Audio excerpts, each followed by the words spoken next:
Welcome back to Yang Daily. I'll be your host, Alex Cheney, bringing you all the Yang news you need to live your life right. I meant to have this out last night, but researching Omicron dried up my time like water in a desert. Research, so important, yet such a pain. But that's why I do it so you don't have to. Though I still encourage you to check my work periodically, can't be too careful. Anyway, we've got a big update on COVID, some CTC articles, a huge Yang interview revealing what we've been dying to know, and exciting news from Scott. Let's get to it. Quick shout out to our Tier 3 patrons, Shay Meehan and Nathan Stankowski, as well as all our other patrons. You keep us all informed and engaged. If any of you out there want to join these advocates of humanity first and independent journalism, head on over to patreon.com/YangDaily. It would only take a couple of bucks a month from each listener to keep this podcast and community going and growing into the future. Now on to the news. So, Christmas fast approaching, and I just got my own COVID booster shot the other day. With cancer in the family, there's no question it's necessary, so I figured it was a good time to do a COVID update. Still too soon to say how Omicron compares to Delta in terms of symptoms, but since we last talked about it, we've gotten some more data on vaccine efficacy. Experiments testing antibody response show far less antibody effect against Omicron compared to Delta. Antibodies correlate with infection resistance. This also goes for natural immunity, those who got infected even without the vaccine. That said, preliminary results show that vaccination can offer about 70% protection against infection from Omicron if the vaccination was recent. Protection from both vaccines and natural immunity steadily declines after that, so it's important to get those booster shots. A booster shot seems to restore protection against infection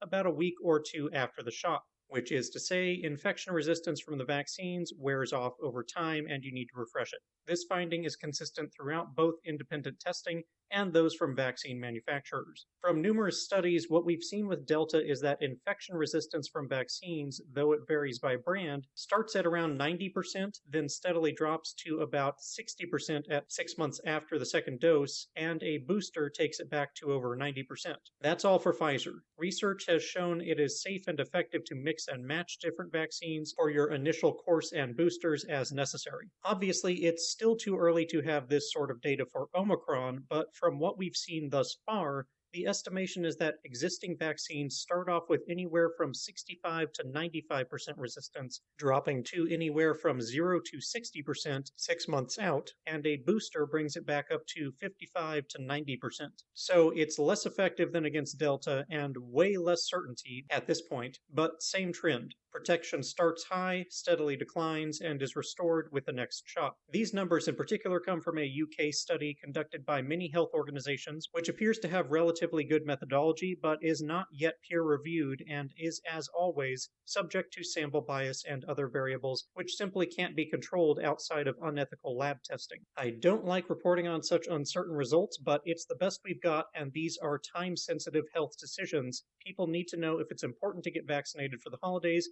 and yes, it appears very important to do so. In London, Omicron now accounts for about 75% of new cases, meaning it has very much displaced Delta as the dominant strain. How much of that is due to reduced effectiveness of vaccines against Omicron infection versus any difference in fundamental transmissibility of the virus is impossible to say, but the relevant point is that Omicron is the main threat now, particularly to those not recently vaccinated. The good news is the vaccines appear to fare better in terms of preventing severe symptoms, including hospitalization and death. For instance, one South African study found that the non-boosted vaccinated are 70% less likely than the unvaccinated to be hospitalized by Omicron and project that a booster increases that protection back to 90%. The US is still in the midst of a worsening Delta surge with an average of 1,200 deaths a day and 79% of ICU beds reported occupied across the country, according to federal data.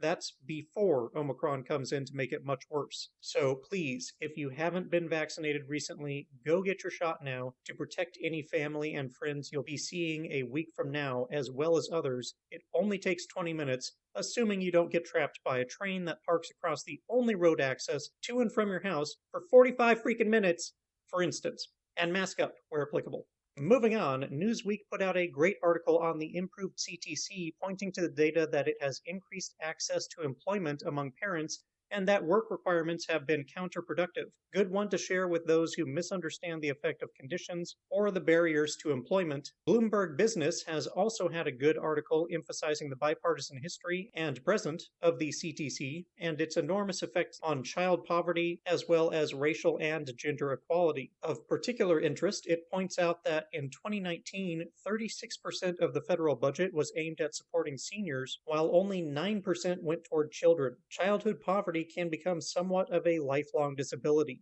An ounce of prevention is worth a pound of cure. Links below. And now the big Yang news. Yang Gang's news hub, the Trickle Up, have finally received a long overdue interview with none other than Andrew Yang. What's great about Yang Gang interviews, and this one in particular, is that it's not the same old question and answer you've heard a million times. In fact, Mia and Boyce somehow managed to immediately get Andrew to finally admit that he is keeping the door open to run third party. Now, he didn't actually say it would be him running. What he said was what we've long suspected, that if it's a rerun of Biden versus Trump, the numbers right now are saying Biden would lose, and any other likely Democratic candidate would probably do even worse. And if that is the case, Yang would want a third-party candidate. Importantly, he did qualify that it would need to be a candidate who polls better with Republicans than with Democrats, so that any spoiler effect would disadvantage Trump. Andrew stated more clearly than before that Trump is an existential threat to democracy, and that is the main reason he would not risk a Trump victory.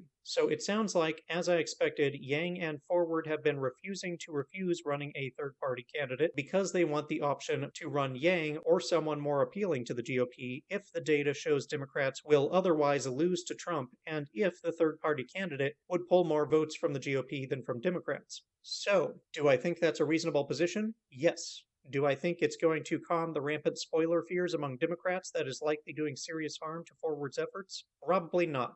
Am I right? Who knows? But I am glad that Yang is being more clear about his plan now. I definitely prefer honest Yang. One last reveal that Yang made in this interview was that Scott Santens is apparently planning to move to Washington, D.C. Scott, the people's lobbyist? Yes, please. And finally, if you've loved Scott's podcast or article on MMT, or if you haven't, there's a new format to absorb it. He's printed it as a 69-page book available for order on Amazon. And this is his first book, surely not the last. Makes for a great cliff notes on money, government spending, and economics. Buy one, stick it in your back pocket, never be without it again. And that'll do it for today's Yang Daily. Bookmark and share the Omicron thread, CTC articles, Trickle Up interview, and Scott's book. Flood Congress with calls, tweets, faxes, and letters using the easy volunteer contacts below. If you need help, consult the Income Movement Aid Database, the Mission Asset Fund, or United Way. And don't forget to Yang Daily.